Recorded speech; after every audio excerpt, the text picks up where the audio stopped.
Bonjour à tous et bienvenue sur ma chaîne Quartier Latin. Aujourd'hui on se retrouve pour parler de la guerre des Gaules de Jules César. Alors avant de rentrer dans le vif du sujet, je vais prendre 5 petites secondes pour accueillir les nouveaux spectateurs et vous demander de liker, de vous abonner ou de commenter mes vidéos si vous appréciez mon contenu parce que ça m'aide énormément, notamment pour être mieux référencé par l'algorithme YouTube puisque Quartier Latin est une toute petite chaîne. Alors, revenons maintenant sur l'origine du conflit. Si vous avez regardé ma vidéo sur Catilina, vous connaissez déjà à peu près le contexte. En moins 60 avant Jésus-Christ, l'Empire romain connaît des troubles très intenses et vit ses derniers instants. En effet, il y a forte division entre d'un côté les réformateurs, les populares, et de l'autre les optimates, c'est-à-dire les conservateurs. Les populares, ce sont ceux qui défendent des réformes dans un contexte où les patriciens, donc les plus riches citoyens de Rome, ne font que s'enrichir au vu des conquêtes, tandis que le reste des citoyens s'appauvrit. En somme, ils demandent une répartition plus égalitaire des richesses. Alors certes, depuis la dictature de Sylla en moins 80, les populares ont presque disparu, victimes des proscriptions. Certains ont été assassinés, d'autres ont pris la fuite. C'est d'ailleurs le cas de Jules César qui a eu un temps sa tête mise à prix. Pourquoi ? Eh bien parce que sa tante était l'épouse de Marius, le chef de proue des populares. Et Jules César lui-même a épousé la fille de Cinna, le successeur de Marius. Pompée est quant à lui un optimates qui a massacré pas mal de populares, notamment en Sicile, en Afrique du Nord ou en Hispanie. Et évidemment, il y a aussi entre les optimates et les populares certains profiteurs. C'est le cas de Crassus, qui devient l'homme le plus riche de Rome grâce à ses troubles politiques dont il profite, et grâce à la spéculation immobilière. En effet, il va s'emparer des demeures des populares mis à mort ou partis en exil, pas grand chose pour une bouchée de pain. Et puis il va attendre que les prix de l'immobilier remontent pour tout vendre en se faisant une belle marge. En moins 60, on assiste à l'accord du premier triumvirat. Ces trois hommes, qui semblent franchement différents, décident de s'associer. Ensemble, ils sont plus forts et ils peuvent imposer leur autorité au Sénat. Pourquoi ? Eh bien parce que Crassus représente la richesse, et c'est franchement un atout considérable quand on veut faire de la politique. En effet, on se fait aussi élire parce qu'on est populaire, c'est-à-dire qu'on distribue du blé ou on organise des jeux et tout cela coûte cher. Quant à Pompée, eh bien, il est très populaire puisqu'il a cette gloire militaire. Tous les citoyens romains l'admirent pour ses exploits contre le royaume du Pont, contre le roi Mithridate en Orient. Quant à Jules César, eh bien, il plaît au peuple pour des raisons assez évidentes. Comme c'est un des membres des populares, eh bien, il incarne un espoir de réforme. À eux trois, ils peuvent donc régner sur la vie politique romaine. En moins 59, aidé par Crassus et Pompée, Jules César va remporter les élections pour devenir consul. Le problème, c'est que le mandat de consul ne dure qu'un an. En moins 58, il devient donc proconsul. Comme de coutume, les consuls deviennent proconsuls, c'est-à-dire qu'on leur affecte une charge qui est le plus souvent la gouvernance d'une province. Jules César a peur d'avoir une province ennuyeuse. En effet, il a pas mal d'ennemis au Sénat et certains sénateurs aimeraient qu'on lui donne une province un peu plan-plan où il ne pourra pas briller et où il ne se passera pas grand-chose. Par exemple, la Campanie, la Sardaigne ou la Corse. Mais fort heureusement pour Jules César, il va avoir de la chance, ou bien il a bien manigancé, et il va obtenir des provinces intéressantes aux frontières de l'Empire romain, et donc lourdes d'enjeux. Ces provinces, ce sont l'Illyrie et la Gaule cisalpine. Jules César a énormément de chance puisque le gouverneur de la Gaule transalpine, juste à côté, meurt soudainement, ce qui fait que cette autre province lui est rajoutée. Jules César a donc toute la partie romaine de la Gaule. Alors on le voit, Jules César rêve d'une gloire militaire. En fait, il aimerait être comme Pompée, avoir des exploits sur lesquels bâtir sa réputation. Il cherche donc un prétexte pour faire la guerre, d'autant plus qu'en tant que proconsul dans cette région-là, eh bien, il a 4 légions. Il ne manque donc plus qu'une seule chose à Jules César, un motif de guerre.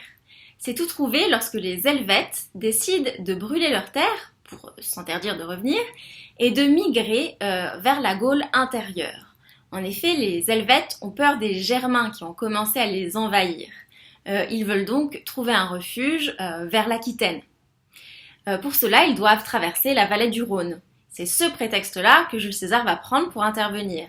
Il veut s'imposer comme celui qui va rétablir l'ordre. Alors le raisonnement officiel est assez simple. Si les Helvètes quittent leur territoire et laissent le champ libre aux Germains, eh bien les Germains sont aux portes de l'Empire romain. Donc il faut intervenir, c'est d'un enjeu capital pour Rome, dit Jules César. En fait, la menace n'est pas si réelle.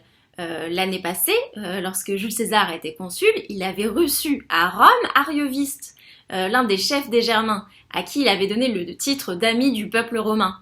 Arioviste s'était d'ailleurs engagé auprès de Jules César à ne pas pousser ses troupes plus vers le sud, c'est-à-dire vers la Gaule narbonnaise, vers les provinces romaines. Toujours est-il que la guerre des Gaules vient de commencer. Après avoir soumis les Helvètes à Bibracte, Jules César enchaîne avec de nouveaux conflits. En effet, il se rend vite compte que la Gaule est remplie d'opportunités. Certains Gaulois voient en effet en César un allié de circonstance. En effet, le mythe des Gaulois unis n'existe pas. Il n'y a pas un seul peuple, l'ancêtre des Français, qui constitue la Gaule. La Gaule, c'est 60 tribus qui se font souvent la guerre entre elles et sont très hostiles. Alors certes, ils ont une culture commune, d'une certaine manière, la même religion. Ils ont tous des druides. Et ils ont cette culture de l'oral, où la mémoire est au centre et où l'on n'écrit rien. Mais cependant, ils n'ont pas grand-chose d'autre en commun et ils sont souvent dans leur coin, un peu les uns contre les autres. Il y a beaucoup de rivalité. Donc si on prend des exemples concrets, eh bien, tout au nord, on a les Rèmes qui sont en rivalité constante avec toutes les autres tribus belges. On a également une vieille rivalité entre les Vénètes et les Pictons. En fait, ces deux peuples sont en concurrence sur le marché du sel, donc ils se détestent. Enfin, les Séquanes ont des problèmes avec les Germains qui ont envahi leur territoire et aimeraient l'aide des Romains pour s'en débarrasser. Alors, la guerre des Gaules ne commence pas avec un grand projet, celui de conquérir la Gaule. Ce serait complètement absurde. En effet, la Gaule, c'est de 10 à 20 millions d'habitants. Et Rome, pour rappel, les Romains, c'est un peu moins de 4 millions de citoyens. C'est donc assez absurde. De plus, les Gaulois unis entre eux seraient une véritable menace pour Jules César. En effet, si les tribus gauloises se font souvent la guerre et sont hostiles les unes avec les autres, eh bien, il y a quand même un sentiment d'intérêt commun entre les Gaulois qui fait que lorsque leurs intérêts sont menacés, eh bien, ils se rassemblent, ils se réunissent, notamment dans une assemblée que Jules César évoque, le Concilium Galliae. Alors, cette assemblée rassemble les principaux aristocrates des différentes tribus gauloises. Et lors de cette assemblée, il se trouve qu'il y a une tribu qui a l'ascendant, qui a un peu le pouvoir de diriger les débats. Et cette tribu se trouve être celle des Éduins. Et heureusement pour Jules César, ça pourrait être utile pour lui ensuite, les Éduins, c'est une tribu qui est assez proche de Rome, notamment pour des raisons commerciales. Ils aiment bien les Romains. Alors c'est comme ça que commence cette guerre. S'appuyant sur les Éduins, Jules César s'impose comme un défenseur venu pour aider certaines tribus à régler leurs problèmes. Donc il va par exemple aider les Séquanes à se débarrasser des Germains qui sont sur leur terre, quitte à provoquer son ancien ami Arioviste à l'occasion. Et puis pendant l'hiver, les Belges s'inquiètent de voir les soldats de Jules César prendre leur quartier d'hiver en Gaule intérieure. Les Belges entrent donc en conflit avec Jules César qui doit les vaincre. Alors il part au combat contre les Belges, mais pas tous les Belges. En effet, il y a les Rèmes, vous savez, les Belges qui détestent les Belges et qui vont donc combattre avec Jules César. Il y a également d'autres tribus gauloises qui se joignent à Jules César lors du conflit, notamment les Séquanes, les Éduins et les Trévires. En effet, pour ces tribus-là, eh bien, les Romains sont des sauveurs qui les ont débarrassés des Germains, et si les Romains quittaient les terres gauloises, eh bien, les Germains reviendraient. Alors on le voit, en 1 an et demi de combat, Jules César a conquis un tiers de la Gaule, qui est devenu son vassal, c'est-à-dire qu'il lui paie des impôts, et qu'il s'engage à lui envoyer des troupes en cas de conflit. César s'est enrichi considérablement, et il acquiert une renommée militaire comme c'était son souhait. Il demande donc à ses alliés, lors d'une réunion du triumvirat à Loucès pour renouveler leur alliance, eh bien, il demande à Pompée et à Crassus d'œuvrer pour prolonger son proconsulat en Gaule. En effet, son mandat était de 5 ans, ce qui explique qu'il aurait dû terminer eh bien, sa présence en Gaule en moins 53, et il obtient une prolongation, ce qui fait qu'il a un mandat non pas de 5 ans, mais de 10 ans. Après avoir écrasé les Belges, Jules César décide qu'il est temps d'aller vers l'ouest. Il va faire la guerre contre les Vénètes, et pour cela, il va s'allier à leurs principaux rivaux, dont les Pictons. Et il va rapidement se rendre maître de la région. En moins 55, César domine désormais les 3/4 de la Gaule. Il décide qu'il est alors temps de tenter sa chance en Bretagne, c'est-à-dire pour faire un anachronisme en Angleterre. Bon, cette fois-ci, ce sera un échec. C'est alors qu'à nouveau, chez les Belges, la révolte gronde. Un certain Ambiorix veut frapper l'occupant par surprise. Alors que les légions romaines prennent le dessus, Ambiorix décide de tenter le tout pour le tout et de faire un coup de bluff. Et il dit aux légions romaines qu'à travers toute la Gaule, une grande révolte contre l'occupant romain se prépare. Au même moment, Jules César subit un drame personnel. Sa fille Julia, l'épouse de Pompée, vient de décéder d'une fausse couche. Jules César va eh bien, reprendre le dessus sur les Belges, mais il va être d'une férocité inégalée jusque-là pendant la guerre des Gaules. Il va brûler toutes les terres et toutes les maisons, et il ne va pas faire de quartier. Les Éburons vont être effacés jusqu'à leur nom, par exemple. Les Éburons, c'est la tribu dont était issu Ambiorix. Alors à ce moment-là, on assiste à une sorte de renversement, puisque cette férocité de Jules César va bel et bien entraîner une révolte chez les Gaulois. Par exemple, Jules César va rassembler le Concilium Galliae pour parler aux différents aristocrates qui sont les chefs des tribus gauloises, et dans ce contexte où il a complètement maté les Belges, il leur propose la décapitation d'Acco, c'est l'un des chefs belges. Jules César n'a pas réussi à capturer Ambiorix qui s'est enfui, mais il a capturé Acco, et il dit devant tous les Gaulois, enfin devant les chefs gaulois, eh bien qu'il veut faire un exemple et décapiter Acco. Or, pour les Gaulois, la décapitation, c'est vraiment le châtiment suprême, c'est quelque chose de très outrageux, et pour la première fois dans une assemblée gauloise, dans le Concilium Galliae, pendant la guerre des Gaules, eh bien, on assiste à ce revirement, c'est-à-dire que les pro-romains sont désormais en minorité. Alors après cette assemblée gauloise, beaucoup de Gaulois, on le voit, sont prêts à prendre les armes. Les plus téméraires, ceux qui vont être les premiers à passer à l'acte, vont être les Carnutes, qui vont massacrer des civils romains qui étaient venus en Gaule intérieure pour le commerce, à Sénaboum, c'est-à-dire aujourd'hui à Orléans. Le bruit de ce massacre se répand, la rébellion est prête à prendre forme, il ne lui manque plus qu'un chef. C'est alors qu'un certain Vercingétorix arrive en scène. Alors qui était Vercingétorix ? Les historiens n'ont pas beaucoup de certitude à son sujet. Ce que je peux vous dire, c'est que c'était un Gaulois arverne, qui était issu de la noblesse arverne. Il y a des sources assez contestées qui ajoutent qu'il avait appris l'art militaire directement auprès des Romains. Pourquoi ? Comment cela ? Eh bien parce qu'au début de la guerre des Gaules, il aurait été envoyé par les Arvernes comme otage auprès de Jules César. Alors pas de panique si vous êtes complètement perdu, c'est quelque chose qui était très courant à l'époque. En fait, si un ennemi vient envahir votre voisin ou votre région, ou quelque chose qui s'approche à vos terres, eh bien pour prouver que vous allez rester neutre, que vous ne voulez pas d'histoire avec cet ennemi, vous pouvez lui envoyer des otages. Ça peut même prouver que vous êtes dans son camp. C'est quelque chose de tout à fait courant à l'époque. Bref, certaines versions font de Vercingétorix un otage de Jules César, pour qui Jules César se serait pris d'amitié, puisque Dion Cassius rapporte qu'il était devenu son contubernalis, c'est-à-dire que Vercingétorix était devenu le compagnon de tente de Jules César. Alors tout cela est contesté et Jules César n'en parle pas dans sa guerre des Gaules. Par contre, ce qu'il montre très bien, c'est que Vercingétorix est très malin et connaît très bien les forces et les faiblesses de l'armée romaine. Par exemple, Vercingétorix sait très bien que les Romains l'emporteront toujours sur les Gaulois dans un affrontement au corps à corps.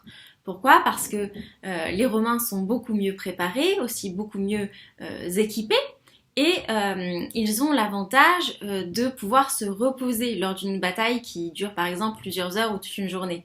Pourquoi? Eh bien parce que l'armée romaine est organisée en 3 lignes, hein, c'est le triplex Achies, qui explique que lorsque le premier rang est fatigué d'avoir beaucoup combattu les Gaulois, eh bien le deuxième rang prend la relève. Donc ce système de rotation permet aux Romains d'être beaucoup plus efficaces, beaucoup plus dynamiques, beaucoup plus vifs face aux Gaulois qui sont épuisés. Les Gaulois sont également bien moins organisés parce que eh bien, chaque troupe est dirigée par son propre chef. Hein. En général, ils sont organisés par tribu et donc c'est un peu chaotique. Il n'y a pas de commandement un peu surplombant. Bref, Vercingétorix cerne extrêmement bien les forces et les faiblesses de Jules César. Alors évidemment, il veut exploiter les faiblesses. Quelles sont-elles? Eh bien, la principale faiblesse de Jules César et de son armée, c'est le ravitaillement. Les troupes de Jules César dépendent énormément des vivres qu'ils trouvent sur leur passage. Lorsque l'armée avance, eh bien, elle s'empare des vivres dans les places fortes, dans les territoires, dans les villes. Elle dépend aussi de la tribu alliée principale, les Éduins, qui fournit énormément de vivres aux Romains. Donc il y a ces deux piliers dans la stratégie de Vercingétorix. Tout d'abord, la stratégie de la terre brûlée, qui va faire qu'au fur et à mesure que les soldats romains avancent, ils vont découvrir des terres brûlées, donc aucune vivre.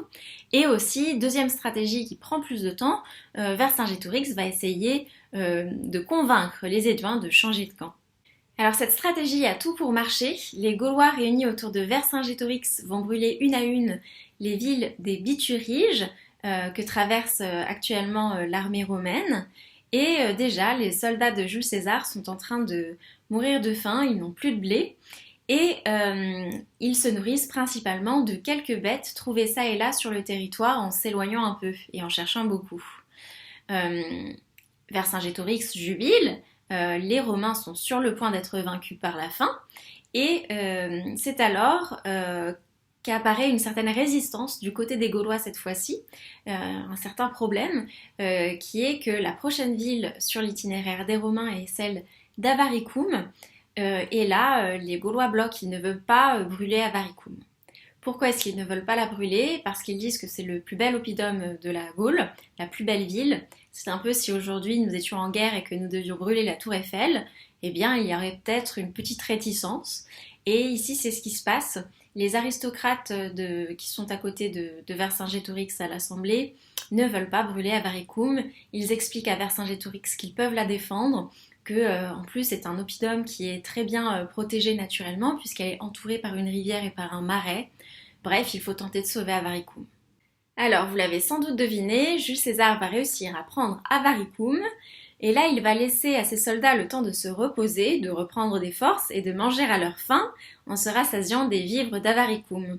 Pendant ce temps, Jules César va avoir à régler un conflit chez les Éduins. Ce conflit, c'est une crise politique. Il vient d'y avoir des élections chez les Éduins pour élire le magistrat principal, c'est-à-dire le Vergobret.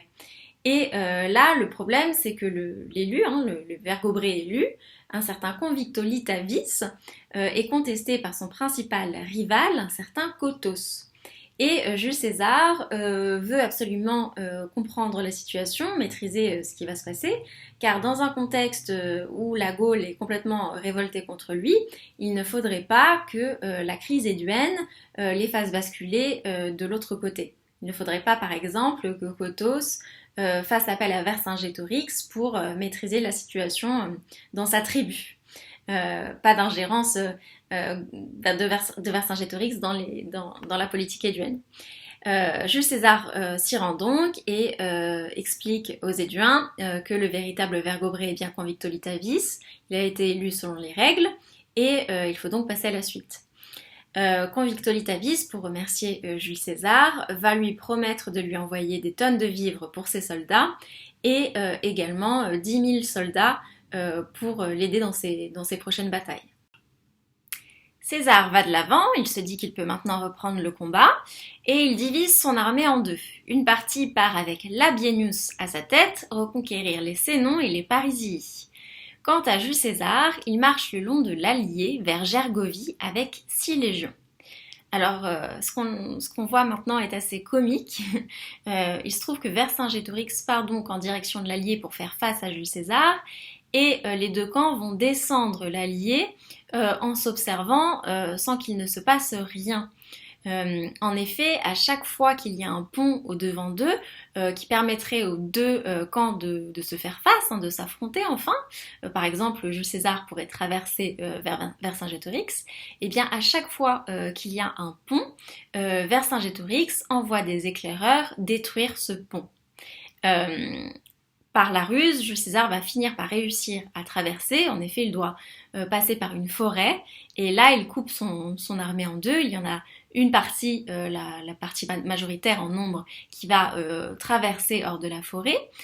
Ces 4 légions vont repartir avec tous les bagages, tandis que Jules César reste dans la forêt avec 2 légions et va subrepticement construire un pont. Toujours est-il que Jules César traverse avec ses 2 légions et que les 4 légions suivantes vont bientôt le faire, et Vercingétorix comprend que l'affrontement est sur le point d'avoir lieu. Vercingétorix s'enfuit avec ses troupes, hein, il sait qu'il n'est pas en posture de gagner, et il s'enfuit à Gergovie. C'est alors que Jules César le poursuit et on assiste à la bataille de Gergovie. Alors tout le monde le sait, Gergovie c'est une énorme défaite pour Jules César. Mais pourquoi perd-il? Eh bien, tout simplement à cause d'un coup de théâtre venu des Éduins. Il se trouve que les vivres et les soldats promis par Convicto Litavis sont menés vers Gergovie par un certain Litavicos qui essaie de retourner les troupes contre Jules César. Il explique aux soldats éduins qu'il faut aller à Gergovie non pas pour aider Jules César, mais pour le combattre. En effet, Jules César serait encerclé. À sa gauche, il serait attaqué par Vercingétorix et à sa droite par les soldats de Litavicos. Il serait donc obligé de déposer les armes. Fort heureusement pour Jules César, il va être prévenu. Un certain Époré-Dorix va venir le voir pour lui dire que les Éduins sont en train de changer de bord. Jules César laisse donc une partie de ses troupes, 2 légions, sur une colline près de Gergovie. Il leur dit de l'attendre et il part avec le reste des légions, 4 légions, mater la rébellion éduenne et aller chercher les vivres. C'est chose faite, même si c'est assez compliqué. En fait, Litavicos va quand même partir avec une partie des soldats, avec ses clients, dit Jules César, vers Gergovie pour rejoindre le camp de Vercingétorix, et le reste des 10 000 soldats éduins revient à Gergovie avec les troupes de Jules César. Donc c'est assez chaotique, hein, on ne sait plus quel éduin et de quel côté sur le champ de bataille. Autre problème pour Jules César, les 2 légions qu'il a laissées derrière lui alors qu'il partait mater les Éduins sont désormais en mauvaise posture. Lorsqu'il rentre sur le site de Gergovie, il voit bien que ces 2 légions ont tenu face à l'assaut de Vercingétorix, mais sont en très mauvais état. Elles ont subi des pertes, elles sont épuisées, elles n'ont pas pu se reposer comme à leur habitude grâce au système de rotation. Jules César essaie de se creuser la tête pour trouver une solution et renverser l'issue de la bataille. Alors il a une idée, celle d'une sorte de ruse, de feinte. Il va envoyer quelques soldats faire du bruit dans une forêt à côté du campement de Vercingétorix. Vercingétorix va y envoyer toutes ses troupes, pensant que la prochaine attaque se ferait par la forêt. Et en fait, Jules César va attaquer par un autre côté. Jules César profite de l'effet de surprise, mais ça n'est pas assez pour complètement renverser l'issue de la bataille. Il appelle à la retraite de ses soldats, et là, il écrit que la 8e légion, qui était apparemment trop téméraire, a pris d'assaut la citadelle de Gergovie et ne revient pas, selon ses ordres, vers lui pour prendre retraite. Alors en réalité, la 8e légion ne peut pas vraiment revenir, puisqu'elle est complètement prise au piège, prise d'assaut, et qu'elle subit de lourdes pertes. En tout cas, Jules César ressort de Gergovie très affaibli. Il a quand même eu de lourdes pertes, il parle de 700 soldats tués, c'est peut-être plus. Mais Jules César, à ce stade, n'a pas encore perdu la guerre des Gaules. Il n'a perdu qu'une bataille, et juste après, on apprend l'issue de la bataille de Lutèce, qui a été menée par son bras droit et qui a été remportée. Donc les choses restent incertaines. Cela dit, on va pas se mentir, les troupes romaines sont en très mauvaise posture. Après la défaite de Gergovie, tous les Gaulois sont animés contre les Romains. Les Éduins ont d'ailleurs complètement basculé dans le camp de Vercingétorix, et des 60 tribus qui peuplent la Gaule, il y en a seulement 3 qui n'ont pas répondu à l'appel de Vercingétorix qui rassemble ses soutiens à Bibracte. Ces 3 tribus sont d'une part les Rèmes et les Lingons, qui sont pro-romains, et d'autre part les Trévires, qui en fait sont simplement neutres. Ils ont d'autres chats à fouetter puisqu'ils sont attaqués par les Germains. De plus, Vercingétorix a repris sa stratégie de la terre brûlée, ce qui explique que les soldats romains sont de nouveau dans un état de famine. Alors les troupes de Labienus ont rejoint celles de Jules César et désormais tous les soldats romains marchent vers le sud. Alors on pense que la stratégie de Jules César désormais, c'est de regagner la province romaine pour reprendre des forces. Mais les Gaulois n'ont pas intérêt à laisser les Romains retourner chez eux. En effet, si les Romains reprennent des forces dans la province romaine, enfin la province gauloise qui appartient à Rome, eh bien rien ne les empêche ensuite de repartir à l'assaut et de revenir combattre les Gaulois. Donc les Gaulois veulent en finir avec les Romains une bonne fois pour toutes. Les Gaulois tentent donc un assaut contre les Romains alors qu'ils marchaient vers le sud. Et là, ça a été vraiment un carnage, c'était un complet renversement de situation, puisque les Romains vont reprendre le dessus, et Jules César l'explique, partout ce ne fut que carnage, omnibus locis fit caedes, de toutes parts, ce fut un carnage.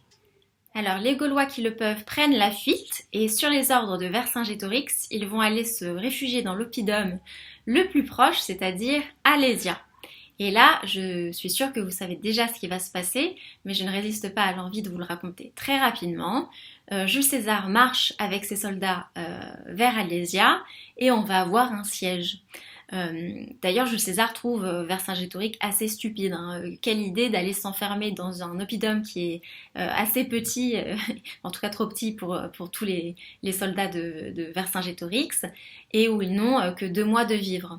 Par ailleurs, Jules César les encercle en construisant une contrevallation tout autour d'Alésia, ce qui rend une attaque des Gaulois très difficile. Et puis il finit par comprendre qu'en fait Vercingétorix compte sur l'intervention extérieure de Gaulois des tribus environnantes. Il pense que l'aide des Gaulois sera extérieure. Et donc Jules César se dit qu'à ces contrevallations, il doit maintenant ajouter des circonvallations. Donc il va creuser de nouveaux fossés qui vont là le protéger des attaques extérieures. Alors il a une stratégie qui est excellente et qui est assez cruelle. Il va aller jusqu'à creuser dans la terre des petits endroits où il va aller mettre des pieux. Des pieux qu'il va recouvrir de broussailles pour qu'on ne les voit pas. Et ça explique que lorsque les Gaulois venus de toute la Gaule aider Vercingétorix et ses troupes vont arriver sur le terrain, eh bien ces Gaulois vont se transpercer les pieds en marchant en fait. Et ils seront complètement démunis, vulnérables face aux flèches, aux javelots qui arriveront du camp romain. Alors la stratégie de Jules César est imparable et Vercingétorix va se rendre, pensant ainsi pouvoir épargner les Gaulois survivants. Mais la cruauté de Jules César va se montrer inégalable. Alors, on considère souvent qu'Alésia est la dernière bataille de la guerre des Gaules, et pourtant c'est faux. Il faut savoir que la dernière bataille, celle qu'on considère comme la bataille finale, est celle d'Uxellodunum, 1 an plus tard, en moins 51. Toujours est-il que Jules César s'est rendu maître de la Gaule, qui désormais devient une province romaine. Alors voilà pour cette vidéo, j'espère qu'elle vous aura plu. Je sais qu'elle est un peu longue, mais j'ai voulu vous donner une vue d'ensemble de cette guerre, pour que vous connaissiez les principaux événements. Et peut-être que par la suite, je publierai quelques extraits en version latine, où je traduirai quelques pages intéressantes de Jules César et où je vous montrerai quelques passages parfois un peu drôles ou inattendus, notamment lorsque Jules César se prend pour un ethnologue. Voilà, dites-moi ce que vous en pensez en commentaire.